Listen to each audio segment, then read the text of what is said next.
Welcome guys, आप लोगों का स्वागत है एक और नए चैप्टर में। तो चैप्टर 30 की स्टार्ट में अगले दिन का सीन दिखाया जाता है और फर्स्ट सीन में दिखाया जाता है एक टकला बंदा और उसके आसपास कुछ लोग होते हैं और पीछे से एक बंदा कहता है उस टकले आदमी को, मिस्टर वल्चर क्या यहाँ पर कुछ गलत है? तो मिस्टर वल्चर कहता है अरे मुझे एहसास हो रहा है यहाँ पर कोई छुपा है और मुझे लग रहा है कि हमारे ऊपर कोई जासूसी कर रहा है। पीछे से पीछे लीन झाड़ियों के पीछे छुपा हुआ था और वो कहता है कि अरे मैंने बिल्कुल नहीं सोचा था कि जो मार्किस फैमिली है उसका वो इतनी जल्दी मदद के लिए अपने बंदों को भेज देंगे। उसके बाद नेक्स्ट सीन में हमें उस टकले मोंग का सीन दिखाया जाता है जो कुछ बंदों के साथ लड़ रहा होता है और लीन उसको देखते हुए कहता है कि उसने ग्रे क्लोथ पहने हुए हैं तो ज़रूर वो मोंग होगा। फिर हमें मोंग का सीन दिखाया जाता है, उसके आसपास से ब्लू कलर की फ्लेम निकल रही होती है और जो फर्स्ट सीन में हमें मिस्टर वल्चर दिखाया जाता है वो मोंग से कहता है कि तुम सब जो बिगेल सोसाइटी से हो वो बिल्कुल बेवकूफ़ हो और तुम यहाँ पर क्या कर रहे हो। और सामने से मोंग कहता है कि अपना मुंह चुप करो। उसके बाद वो मोंग कहता है कि अगर मैंने उस लड़के को पकड़ लिया होता जो द आर्ट ऑफ अकेलेंथा का यूज़ कर रहा था तो मैं इस अकेलेंथा की इन्फर्नो को अच्छे से यूज़ कर पाता। फिर नेक्स्ट में दिखाया जाता है जो वो दोनों लड़ रहे होते हैं, उसके पास से गोल्डन कलर का कोई अटैक जाके आता है और मोंग कहता है अरे ये क्या चीज़ है, इसे तो मेरी फ्लेम भी नहीं रोक पा रही है और जो अटैक होता है वो जाके मोंग को लग जाता है। उसके बाद इस अटैक को देख के लिन कहता है कि अरे बाप रे ये कितना ज़्यादा पावरफुल स्वॉर्ड कल्टीवेटर है, ये ज़रूर फाउंडेशन इस्टेब्लिशमेंट स्टेज में होगा और इसके पास एक हाई ग्रेड की फ्लाइंग स्वॉर्ड भी है। और पीछे से दो बंदे आते हैं और कहते हैं कि अरे किसने सोचा होगा कि थंडर क्लैप का एक बच्चा कुछ मोंग अब गेल सोसाइटी वालों के साथ मिल गया होगा। और जो दो बंदे आए होते हैं उनमें से एक अब आसमान में कुछ फेंकता है, जैसे फॉर्मेशन है और उसके बाद वो कहता है कि मैंने आसपास यहाँ फॉर्मेशन फैला दी है, अब तुम यहाँ से बिल्कुल भी भाग नहीं सकते। सामने से मोंग हंसता है और कहता है कि कौन कहता है कि मैं यहाँ से भागने वाला हूँ।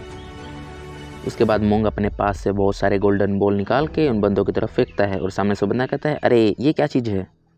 और सामने से बंदा बोलता है कि अरे ये तो एक गाइस इसका नाम इस मैजिक आइटम का बहुत बेकार है तो आज से हम इसे गोल्डन बॉल कहेंगे।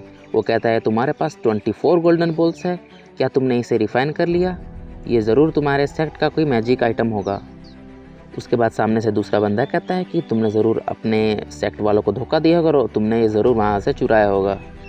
उसके बाद कहता है कि क्या मैंने बिट्रे किया? बकवास। उसके बाद वो कहता है कि भले ही मैं नर्क में चल जाऊँ लेकिन मैं तुम राक्षसों को इसके लिए पे करके जाऊँगा। आगे वो मोंग कहता है कि ये जो रास्ता है वो मुझे लॉर्ड बुद्धा ने बताया है और मेरे जो सीनियर है वो मुझे ज़रूर समझेंगे। आगे वो मोंग कहता है कि बुद्धा बहुत दयालु है और वो बुराई को दूर भगाते हैं और उसके बाद वो अपना एक फॉर्मेशन यूज़ करता है 24 हेवन सेंट, खुल जाओ। उसके बाद जो वो 24 गोल्डन बॉल्स है उसमें से एक बुद्धा के कई सारे वर्ड टाइप से कुछ निकलता है और उसमें से हर एक जो बॉल था वो एक बुद्धा की स्टैचू में बदल जाता है।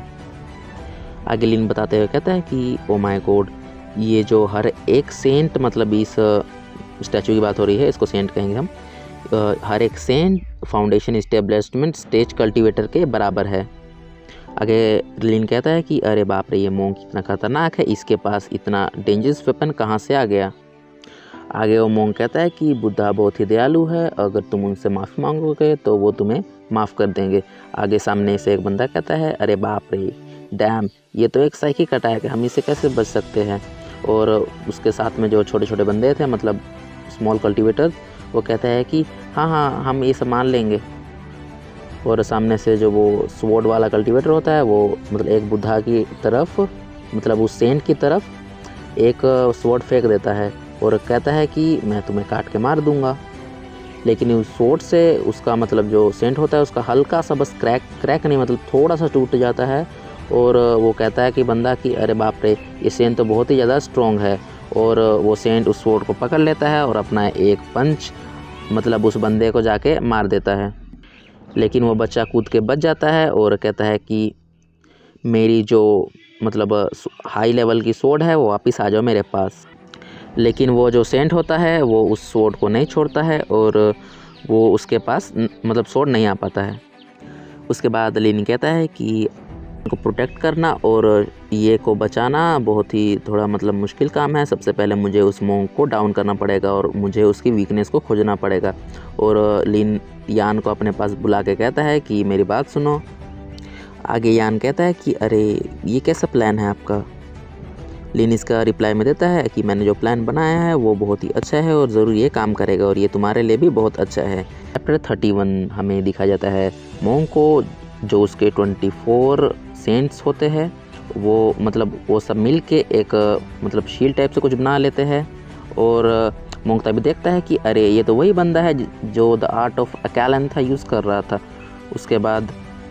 उसके बाद वो मोंक सोचता है कि अरे मैं इस मैटर को ऐसे नहीं जाने दे सकता और मैं इस बच्चे को ज़रूर अभी पकड़ लूँगा। और अपने पास से एक मतलब स्नेक या फिर कोई मतलब ये स्नेक ही होगा, अपना स्नेक निकालता है और कहता है कि उसे ज़िंदा पकड़ो, मतलब यान को। और उसके बाद यान भागने लगता है और उसे मास्टर का बात याद आता है कि मतलब ये अपना लिन कहता है उस यान से उसने बताया रहता है कि मोंक तुम्हारे बीच जरूर कोई अपना मैजिक आइटम या फिर अपना कोई स्पिरिचुअल पेट भेजेगा, लेकिन तुम्हें उससे उलझना बिल्कुल नहीं है। तुम्हें भाग के मतलब बहुत दूर चले जाना है। और नेक्स्ट सीन में मतलब यान ऐसे ही करता है, उससे बहुत ही ज़्यादा दूर चले जाता है। आगे लिन कहता है कि अरे मैंने जैसे सोचा था वो जो 24 गोल्डन सेंट्स है वो 1000 फुट के एरिया को ही कवर कर सकते हैं और जब वो ऐसा करेंगे उनके मतलब अंदर से जो लाइट निकल रही है तब मोंक भी उस एरिया को छोड़ के बिल्कुल नहीं जा सकता। उसके बाद लिन कहता है कि अभी मतलब ये नहीं कहा जा सकता है कि वो 24 जो मतलब सेंट्स है उन्हें कैसे उस फॉर्मेशन को बंद करे। उसके बाद लिन कहता है कि शायद से मुझे लगता है कि अगर उनमें से एक मोंक मतलब टूट जाए या फिर वहाँ से हटा दिया जाए तो शायद से ये फॉर्मेशन बंद हो जाएगी। और शाओ से कहता है कि जाओ यान की मदद करो और अगर तुमने उस सांप को मारा तो हम उसका सूप बना के पियेंगे। सूप का नाम सुनते ही शाओ के मतलब तो मुंह पानी से भर जाता है। और नेक्स्ट सीन में हमें यान को दिखाया जाता है जिसके पीछे वही स्पिरिचुअल पेट स्नेक जा रहा होता है और शाओ तभी उस स्नेक का सामने आ जाता है और अचानक से उसके मुंह के सामने से गायब होकर उसके पीठ के ऊपर चढ़ जाता है। उसके बाद शाओ कहता है कि अगर तुम्हें सांप को मारना है तो तुम्हें कम से कम इसके अंदर 7 इंच तक गहरा कोई अटैक करना पड़ेगा। सो गाइस मैं थोड़ा गलत बोल गया, 7 इंच का मतलब कि वीक पॉइंट होता है।